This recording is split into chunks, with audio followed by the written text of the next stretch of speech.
అంత్యకాలాభిషేకం సర్వజనుల కోసం కోతకాల దినములివి, తండ్రి నీ ఆత్మతో నింపుమా. అంత్యకాలాభిషేకం సర్వజనుల కోసం కోతకాల దినములివి, తండ్రి నీ ఆత్మతో నింపుమా. మండే ఆజ్ఞల్లేరా దేవా, అన్య భాషలతో అభిషేకించు, ఎక్సెగాలల్లే నన్ను తాకుమా, జీవనది వలనే ప్రవహించుమా.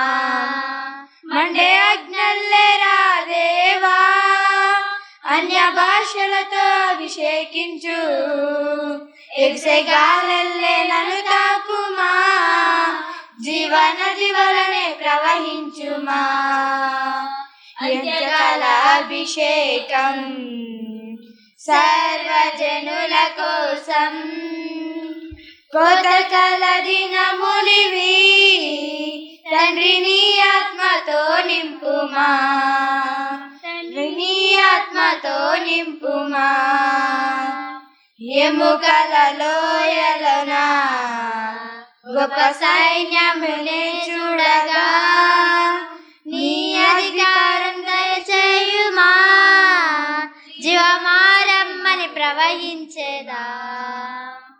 ఎముకల లోయలోన గొప్ప సైన్యమునే చూడగా, నీ అధికారం దయచేయుమా, జీవమారమ్మని ప్రవచించేదా.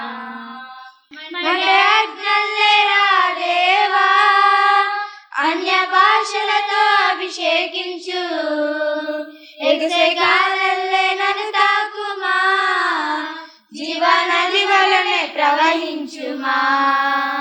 మండలేరా దేవా, అన్య భాషలతో అభిషేకించు, ఎగసెగాలల్లే నన్ను తాకుమా, జీవనది వలనే ప్రవహించుమా.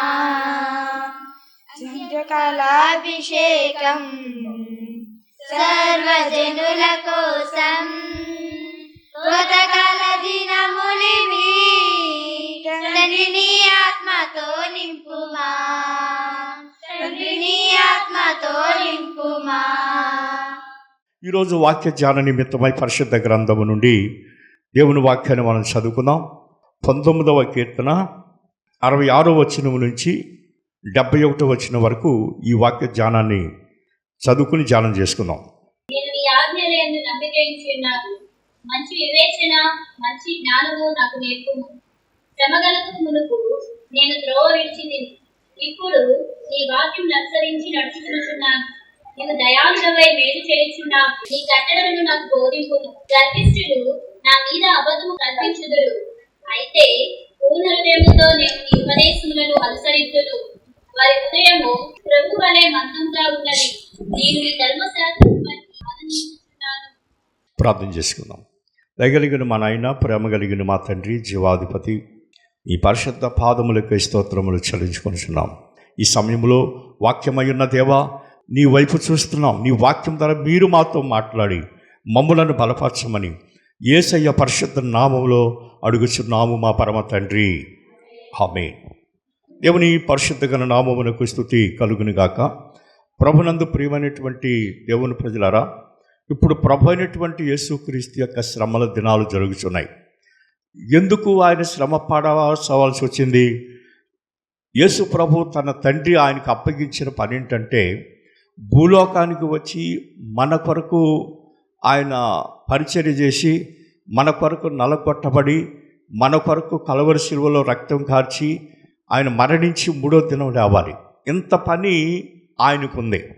ఈ పని విషయంలో శక్తి పొందడానికి ప్రభువైన యేసుక్రీస్తు 40 దినాలు ఉపవాసం ఉన్నాడు.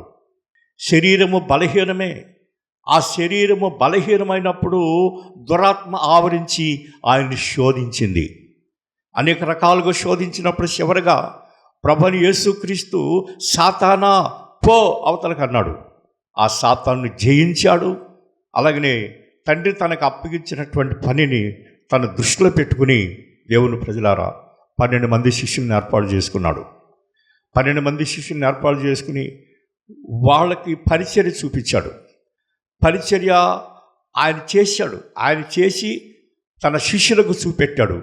చూపెట్టి వీరిని రక్షణ సువార్తను ప్రపంచమంతా ప్రకటించడానికి ఏర్పాటు చేసుకున్నాడు. ఈయన ఏర్పాటు చేసుకుని దేవుని ప్రజలారా ఇక్కడ అంతా రెడీ చేసుకున్నాడు ప్రభువైన యేసుక్రీస్తు.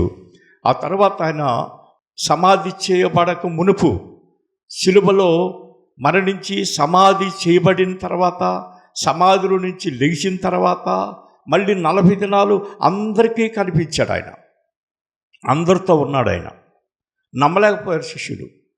చనిపోయినటువంటి ఆయన లేచి రావటం ఏంటి, ఆయన గాయాలేంటి, ఆయన లేవటం ఏంటి, ఇవన్నీ కూడా వాళ్ళు అనుమానించారు. ఆ తర్వాత అనుమానాలు తీరిపోయి కరెక్ట్గా ప్రభువుని వెంబడించారు.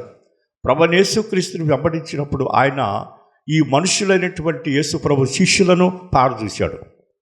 ఈ శిష్యులను చూసినప్పుడు వీళ్ళు మనుష్యులు కదా, బలహీనులు, ధైర్యం లేనటువంటి వారు గనక వీళ్ళని ఎట్లాగూ అని ఆలోచన చేసి వీళ్ళకి ఒక మాట చెప్పాడు. నేను వెళ్ళి మీకు ఒక ఆదరణకర్తను పంపిస్తాను, అప్పుడు వరకు కూడా మీరు వెళ్ళొద్దు. నేను చెప్పిన పని ఏంటంటే మీరు సర్వలోకములకు వెళ్ళి సర్వ సృష్టికి సువార్తను ప్రకటించమని చెప్తున్నాను కదా, మీరు ఇది జరిగే వరకు వెళ్ళొద్దు బయటికి అని చెప్పి ఆయన అందరూ చూస్తూ ఉండగానే మేఘాల మీద ఆరోహణమయ్యాడు. మేఘాల మీద ఆరోహణమైనప్పుడు యేసు ప్రభు వీళ్ళకి చెప్పినటువంటి మాట ఏంటంటే, వీళ్ళందరూ యెరూషలేము మేడగదిలో ఉండి ఆయన కనిపెట్టమన్నాడు కాబట్టి ఏం చేస్తాడో ఏం పంపిస్తాడో నేను ఒక ఆదరణకర్తను పంపిస్తానని చెప్పాడు. ఆ ఆదరణకర్తే మనల్ని బలపరుస్తుందని యెరూషలేము మేడగదిలో వీళ్ళందరూ కూడా ఏక మనసుతో ఎడతెగక ప్రార్థన చేస్తున్నప్పుడు పరిశుద్ధాత్మ వీళ్ళ మీదకి దిగి వచ్చింది. పరిశుద్ధాత్మ వీళ్ళ మీదకి దిగి వచ్చినప్పుడు వీళ్ళు శక్తి పొందారు. శక్తి పొందిన తర్వాత వీళ్ళు సర్వలోకమునకు వెళ్ళి సర్వ సృష్టికి సువార్తను ప్రకటించడానికి రెడీ అయ్యారు, ప్రకటించారు కూడాను. ముఖ్యంగా ప్రభునందు ప్రియమైనటువంటి దేవుని ప్రజలారా, దేవుని యొక్క మహాకృపను బట్టి యేసు ప్రభు ఆ శిలువలో యజ్ఞం చేయటానికి, ఆ శిలువను చేయించటానికి ఆయన 40 దినాలు ఉపవాసం ఉన్నాడు. ఈ 40 దినాలు ఉపవాసములను లెంట్ డేస్ అన్నారు, మండలకాలం అన్నారు, శ్రమల దినాలు అన్నారు. దేవుని ప్రజలారా, ఇవి జరిపించుకుంటూ ఒక మన భారతదేశమే కాదు ప్రపంచ దేశాలన్నీ కూడా, ఎందుకంటే ప్రపంచ దేశాలలో క్రిస్టియన్స్ ఎక్కువ ఉన్నారు కనుక క్రైస్తవులందరూ కూడా ఈ విషయాలను ఖచ్చితంగా పాటిస్తారు. ఈ ఉపవాస దినాల యొక్క దేవుని ప్రజల అర్థం ఏమిటి అని అంటే, ఆనాడు నోవహు కాలంలో పాపం ఎక్కువైపోయింది, పాపం విస్తరించింది. ఆ పాపం వలన వచ్చే జీతము మరణం అనేటువంటి వాక్యం అక్కడ నెరవేరింది. అప్పుడు దేవుని కోపం వచ్చి నోవహు ఎంతకాలం బోధించింది వినకపోతే ఆయన 40 దినాలు దివారాత్రులు వర్షం కురిపించినప్పుడు అందరూ కొట్టుకుపోయారు, ఎవరూ లేరు. అలాగనే ఈ లెంట్ డేస్లో మనం ప్రార్థన చేస్తున్నామనంటే మన పాపాలన్నీ కొట్టుకుపోవాలి, మనం పరిశుద్ధపరచబడాలి. ఈ లెంట్ డేస్లో ప్రతి పాపమును ఒప్పుకొని దేవుని దగ్గర విడిచిపెట్టేయాలి. ఈ శ్రమ దినాల్లో మన దగ్గర ఉన్నటువంటి పాపాలన్నీ కూడా కొట్టుకుపోవాలి.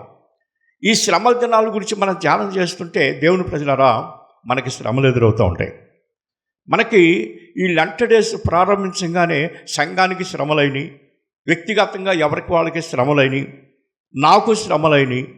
ఈ శ్రమలన్నీ కూడా మనం జ్ఞాపకం చేసుకుంటే యేసయ్యతో ఉన్నటువంటి శ్రమల్లో ఈ ఏ పార్టీ శ్రమలో అనేటువంటి విషయాన్ని కూడా మనం జ్ఞాపకం చేసుకోవాల్సినటువంటి వారమై ఉంటున్నాం. దేవుని ప్రజలారా, శ్రమ వచ్చినప్పుడు, శ్రమ కలిగినప్పుడు ధైర్యంగా ఉండాలి. శ్రమ కలిగినప్పుడు భయపడకూడదు. శ్రమ వచ్చినప్పుడు ధైర్యంగా ఉండాలి, శ్రమ వచ్చినప్పుడు భయపడకూడదు. రకరకాలుగా అంచెలంచెలుగా శ్రమ అనేది తగులుతూనే ఉంది. నేను రాత్రి కూడా పాటలు అయిపోయినాయి, వాక్యం చెప్పడానికి వెళ్ళే ముందు ఒక సహోదరుడు ఫోన్ చేశాడు. ఫోన్ చేసి మీతో మాట్లాడాలనంటే నాకు అదొక శ్రమలాగానే ఉంది. ఏం దుర్వార్త వస్తుందో, ఏం చెప్పబోతున్నాడు, ఇప్పుడు కాదు వాక్యం అయిపోయింది ఫోన్ చేయమని చెప్పాను నేను.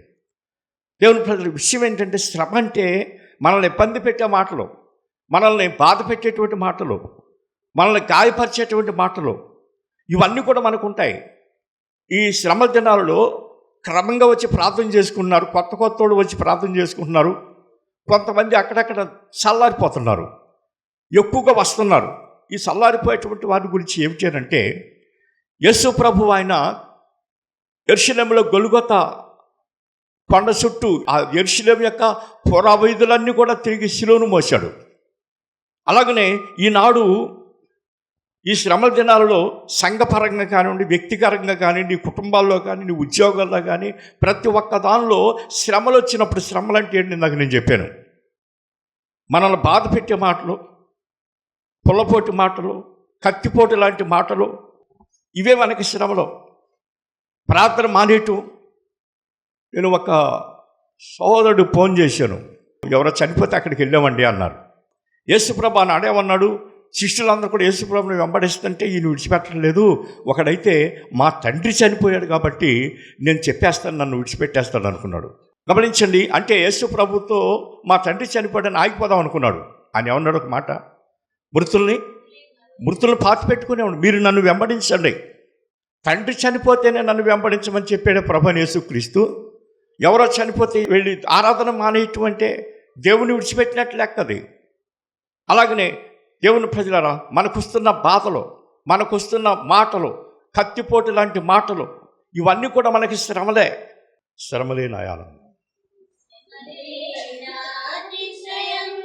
శ్రమలే నా ఆనందం.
ఆమేన్. దేవుని ప్రజలారా, ఈ శ్రమల దినాలలో యేసు ప్రభు శ్రమలను జ్ఞాపకం చేసుకుని, మన శ్రమలు ఎంతటి ఇవి, ఈ శ్రమలు ఎంతటి. శ్రమ వచ్చినప్పుడు నువ్వు ధైర్యంగా ఉండాలి.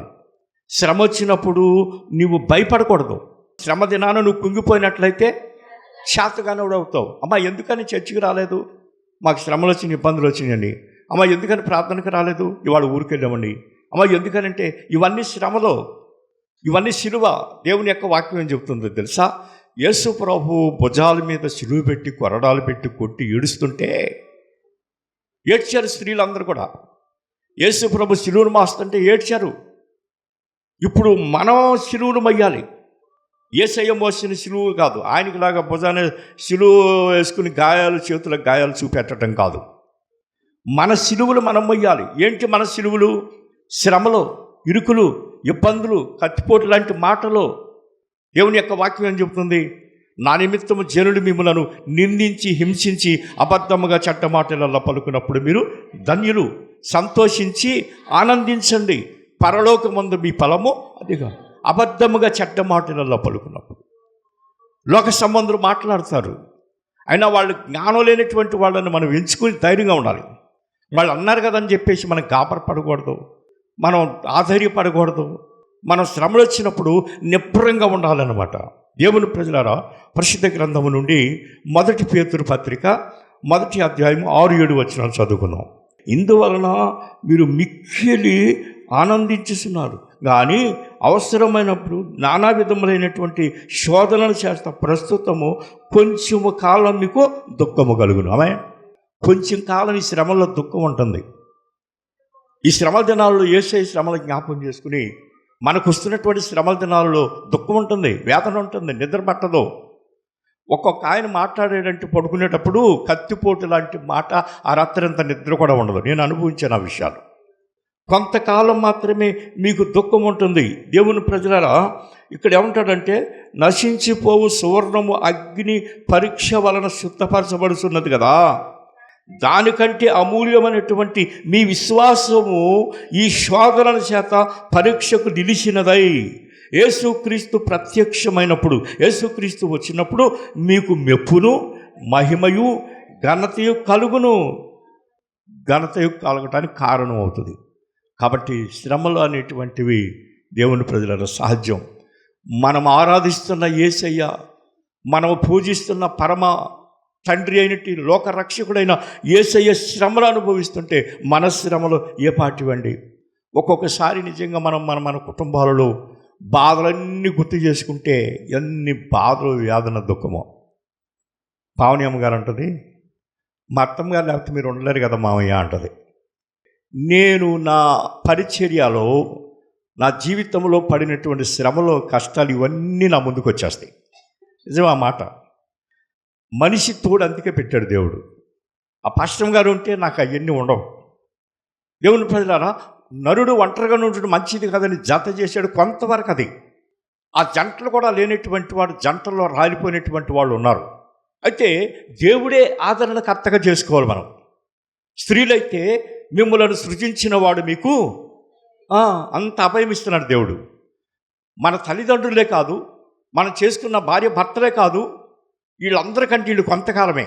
శాశ్వతంగా ఉండేది ప్రభు అనేటువంటి యేసుక్రీస్తు మాత్రమే. యాకోబు పత్రిక 1వ అధ్యాయము 12వ వచనం చదువుకుందాం. పరిశుద్ధ గ్రంథం నుండి యాకోబు పత్రిక 1వ అధ్యాయం 12వ వచనం. ఎవరు దాన్ని ఇలా చెప్పండి దయచేసి. ఈరోజు మన అంశం ఏంటి అని అంటే, దేవుని ప్రజలారా, శోధనలు సహించేవాడు ఏంటంటారు? బయటికి వెళ్తే ఏదో ఒక మాట, లోక సంబంధులు, లోక మాటలు. అందుకని దేవుడు చెప్పాడు, మీరు అపహాసకులు కూర్చుని చోటున పాపుల మార్గమున. ఎందుకనంటే రకరకాల శోధనలు వస్తూ ఉంటాయి. భయంకర మాటలు మాట్లాడతారు, కత్తిపోటు లాంటి మాటలు మాట్లాడతారు. వీటన్నింటిని బట్టి మనం జ్ఞాపకం చేసుకోవాల్సినటువంటి విషయం ఏంటంటే, దేవుని ప్రజలారా, మనకి దేవుని వాక్యం చెప్తుంది. 105వ కీర్తన 17వ వచనం నుంచి యేసేబును గురించి ఇక్కడ వ్రాయబడుతూ ఉన్నది. యేసేబు దాసుడిగా అమ్మబడెను, వారి సంఖ్యల చేత ఇనుము అతని ప్రాణమును బాధించెను. యెహోవా వాక్కు యేసేబుని పరిశోధించుచున్నది. చూడండి, యేసేబు విషయం మనకు అందరికీ తెలిసిన విషయమే కదా. 12 మంది అన్నదమ్ముల్లో లాస్టోడు యేసేబు. యేసేబు తన తండ్రికి ఇష్టడిగా ఉన్నాడు. ఎందుకంటే దేవుని యందు భయభక్తులు కలిగి ఉన్నటువంటి వాడు కాబట్టి తండ్రి యేసేబును ప్రేమించి నిలువుటంగి గుట్టించాడు ఆయనకి. యేసేబుకు వచ్చినటువంటి శ్రమలో దేవుని ప్రజలు ఆయన్ని కొట్టి గుంటలో పడేశారు. ఆయన దాసునిగా అమ్మాడు. యేసేబు ఇన్ని బాధలు అనుభవించాడు. శ్రమలో దేవుని ప్రజలారా, దేవుని యొక్క వాక్యము యేసేబు ఎక్కడ కూడా కుంగిపోలేదండి. దేవుడు యేసేబుకు తోడై ఉన్నాడు. యేసేబుని దేవుడు ఆదరిస్తున్నాడు, దేవుడు బలపరుస్తున్నాడు. ఈ శ్రమలు అనేటువంటివి దేవుని బిడ్డలారా కొలువులో పడేసి ఆ బంగారాన్ని మేలిమి బంగారం అయితే ఎలాగైతే చేస్తారో, మన యొక్క అనుదిన జీవితములలో ఈ యొక్క లెంట్ డేస్లో, ఈ ఫాస్టింగ్ ప్రేయర్స్లో మనము పరిశుద్ధులుగా ఉండాలని దేవుడు అంటున్నాడు. నేను పరిశుద్ధుడను కాబట్టి మీరును పరిశుద్ధులై ఉండుడి అని చెప్పేసి దేవుని యొక్క వాక్యం చెబుతూ ఉన్నది. దేవుని బిడ్డలారా, దేవుని ఆత్మ ఆయనని శోధించింది. మనమేమనుకుంటాం, దేవుడు మనల్ని విడిచిపెట్టేసాడు అనుకుంటాం. దేవుడు ఉంటే మాకు ఈ బాధలు, ఈ శోధనలు ఎందుకు అని చెప్పేసి మనం అనుకుంటూ ఉంటాం. దేవుని ప్రజలారా, దేవుని యొక్క ఆత్మ ఆయన్ని శోధించే వరకు కూడా నిజంగా చూసినట్లయితే ఆయన్ని శోధించారు. ప్రజల యొక్క నాయకుడు అతన్ని విడిపించాడు. రాజు అతన్ని విడిపించాడు. ఆయనే వచ్చి విడిపించాడు ఆ బంధకాల్లో నుంచి, ఆ చెరసాలలో నుంచి. ఎందుకంటే దేవుడు యేసేబుకు తోడై ఉన్నాడు కాబట్టి. దానియేలు గ్రంథం 3వ అధ్యాయము 29-30 వచనాలు మనం చూసినట్లయితే ఇక్కడ షడ్రక్ మెషక్ అబేద్నెగోని మన జ్ఞాపకం చేసుకోవచ్చు. షడ్రక్ మెషక్ అబేద్నెగో కాలంలో ఒక భయంకరమైనటువంటి అగ్ని పరీక్ష వచ్చింది. ఏమనంటే రాజుగారు ఒక ప్రతిమను చేయించి అందరూ కూడా ఆ ప్రతిమకు మొక్కాలి. ఎవరైతే మొక్కపోతారో వీళ్ళని తీసుకెళ్ళిపోయి అగ్నిగుండంలో పడేయాలి అని అన్నప్పుడు అందరూ కూడా మొక్కారు. షడ్రక మేషక అబేద్నెగోలు మాత్రం మా దేవుని తప్ప మేము ఎవరిని ఆరాధించి ఎవరికి మొక్కమని నిలబడ్డారు. అందరూ వెళ్ళి బతిమాలారు, ఎందుకయ్యా మీరు అగ్నిలో కాలిపోతారు, ఎందుకనంటే వాళ్ళు భయపడలా. మా దేవుడు మమ్మలను రక్షించగలడు, మా దేవుడు మమ్మలను తప్పించగలిగిన సమర్థుడు అని ధైర్యంగా నిలబడ్డారు. ఆ వేడి, ఆ మంటలను ఇంకా ఎక్కువగా చేయమన్నాడు రాజుగారు. ఎక్కువగా చేయమని షడ్రక మేషక అబేద్నెగోలను తీసుకొచ్చి ఆ మండుచున్న అగ్ని గుండములో పడేసినప్పుడు దేవుని ప్రజలారా, ఆ ముగ్గురు కాకుండా మరొక మనిషి కనపడుతున్నారు. వీళ్ళు నల్లులు మాడినట్టు మాడిపోతారని అందరూ చూస్తున్నారు. రాజుగారు కూడా సింహాసనం ఎదుగుని చూస్తున్నాడు. వాళ్ళు ముగ్గురు కూడా దేవుని ప్రజలారా అగ్ని గుండంలో తిరుగుతున్నారు. కళ్ళు తిరిగిపోతున్నాయి అందరూ కూడా. అందరు కళ్ళు తిరుగుతున్నాయి. దేవుని ప్రజలారా, అప్పుడు రాజుగారు చూసి అన్నాడు, వాళ్ళని బయటికి తీసుకురామని చెప్పాడు. వాళ్ళని బయటికి తీసుకుని దేవుని ప్రజలారా వచ్చి ఉన్నారు. చూద్దాం దయచేసి దానియేలు గ్రంథం 3వ అధ్యాయము 29వ వచనం నుండి చదువుదాం. దానియేలు గ్రంథం 3వ అధ్యాయం 29వ వచనం నుండి. కాగా నేను ఒక శాసనముని నియమించున్నాను, ఏమనగా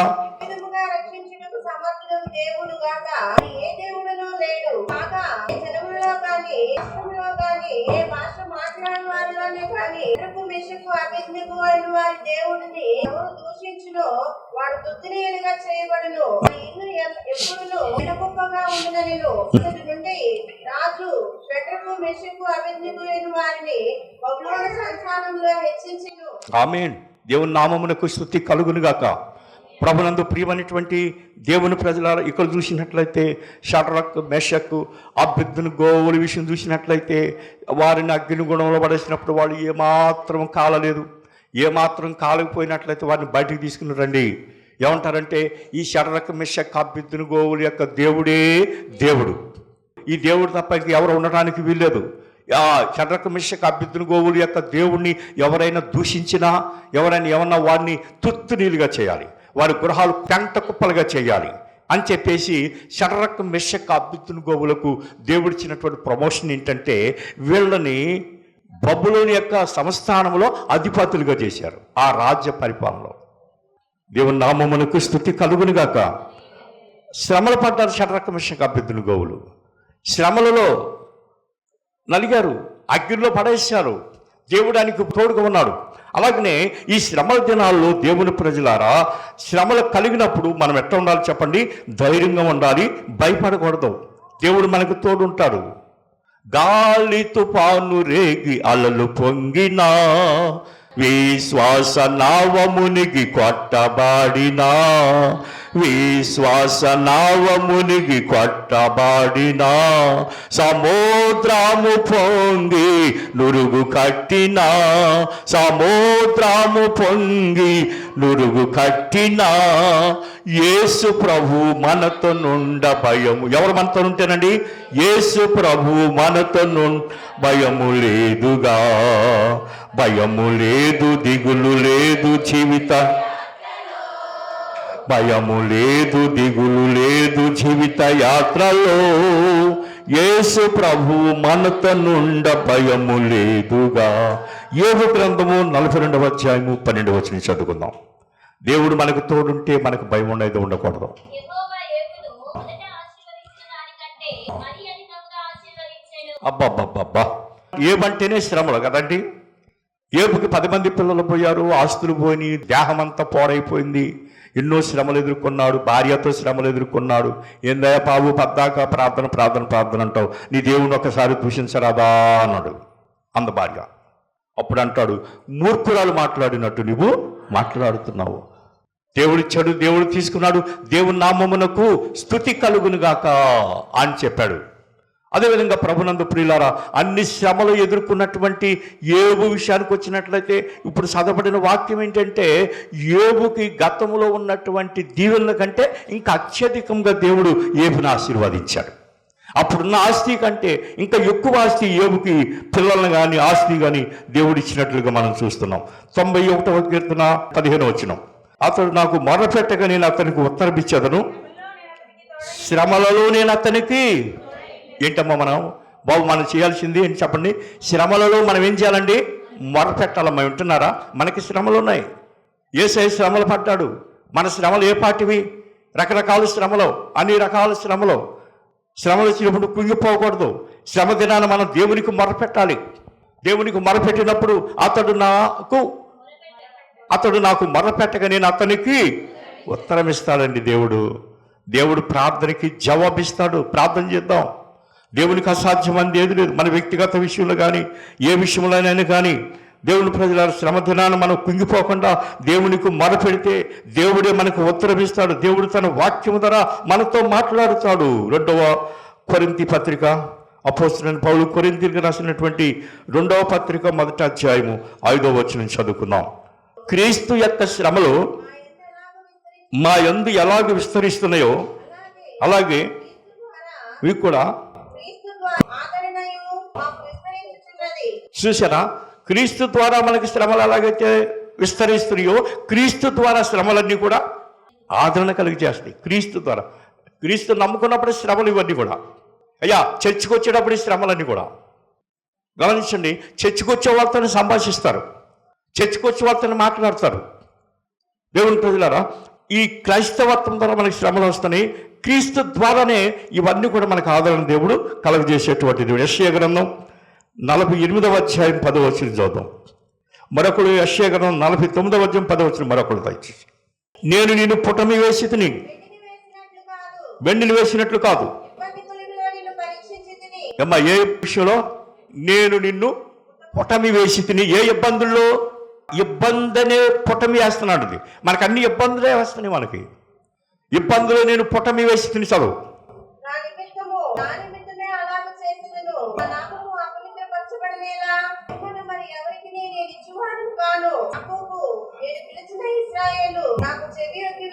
ఆమేన్. యెషయా గ్రంథం 49:10 వచనం.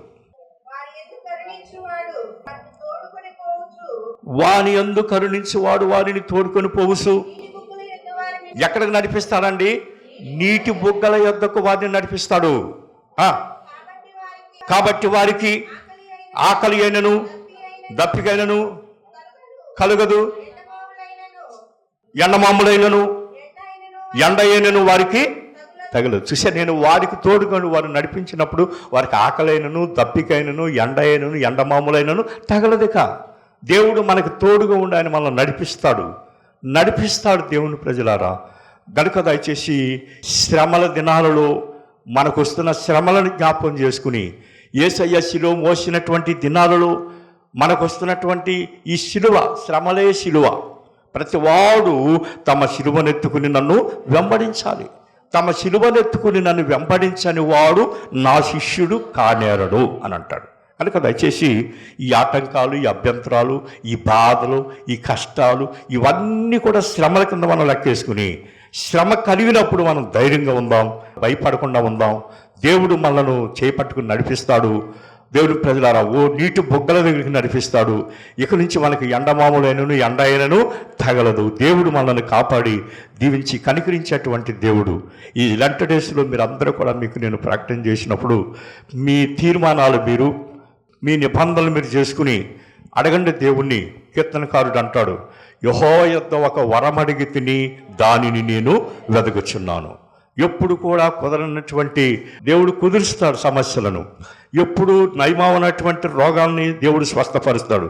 అదివి కానటువంటివి, మనకు కష్టమైనటువంటివి, మనకి ఇబ్బంది కలిగించేటువంటి వాటిని దేవుడు మనకి ఈ లెంట్ డేస్లో మనకి సహాయం చేస్తాడు. మనము శ్రమ వచ్చినప్పుడు కుంగిపోకుండా దేవుని వైపు చూద్దాం, మనం ఆయనకు మొరపెట్టుకుందాం. ఆయన మనకు ఉత్తరం ఇచ్చి దేవుడు మనను నడిపిస్తాడు, సంతోషింపజేస్తాడు. ఆయన వచ్చినప్పుడు మనకి సంతోషము, ఆనందం అనేటువంటిది. కొంతకాలం మాత్రమే దుఃఖము శ్రమలలో, కొంతకాలం మాత్రమే ఇబ్బందులు మీకు అని చెప్పాడు దేవుడు. అవి జ్ఞాపకం చేసుకుని వాటిని ధైర్యంగా ఎదుర్కొందాం. దేవుడు మనకు తోడుంటాడు. దానియేలుకు తోడుగా ఉన్నట్టు, షడ్రక్ మిషక్ అబేద్నెగోవులకు తోడుగా ఉన్నట్టు, అలాగని యోసేపుకు తోడుగా ఉన్నట్టు దేవుడు నీకు నాకు తోడుగా ఉండి ఆయన నడిపిస్తాడని నేను తెలియజేస్తూ నా మాటలు ఇంతటితో ముగిస్తున్నాను. దేవుడి మాటలు మన హృదయంలో బలపరచును గాక. అందరూ తలలో ఉంచి కన్నులు మూసుకోనండి, ప్రార్థన చేసుకుందాం. మమ్మల్ని మిక్కిలిగా ప్రేమించేసినటువంటి మా పరలోకపు తండ్రి, యేసు ప్రభువా జీవాధిపతిని పరిశుద్ధ ఘన నామమునకు స్తోత్రములు చెల్లించుకుంటున్నాం. మీ యొక్క మహాకృపను బట్టి నాని 2026 సంవత్సరంలో ఈ శ్రమల దినాలలో ప్రభువా మేము శిలువను కూర్చున్నటువంటి వార్తలు శ్రమల గురించి మేము ధ్యానం చేసుకుంటూ మా శ్రమను కూడా మేము జ్ఞాపకం చేసుకుని మీరు పొందిన శ్రమలలో మా ఏ పాటివి మా శ్రమలో ఉన్నప్పటికీ నిన్ను వెంబడించమని మీరు చెప్పారు.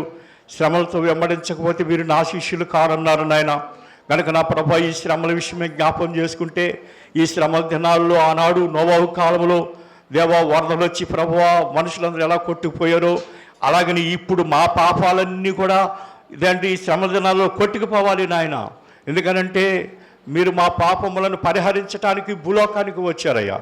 నేను పరిశుద్ధుడను కాబట్టి మీరును పరిశుద్ధులై ఉండడని మీరు సెలవిస్తున్నారు నాయన. అట్టి పరిశుద్ధత మా సంఘమునకు, మా శ్రేయోభిలాషులకు, మా ఆత్మీయులకు, మా ప్రజలందరికీ కూడా ప్రభువా సదాకాలం ఉండాలని మేము కోరుకుంటున్నాం. ప్రభువా సహాయం ఇచ్చేయండి.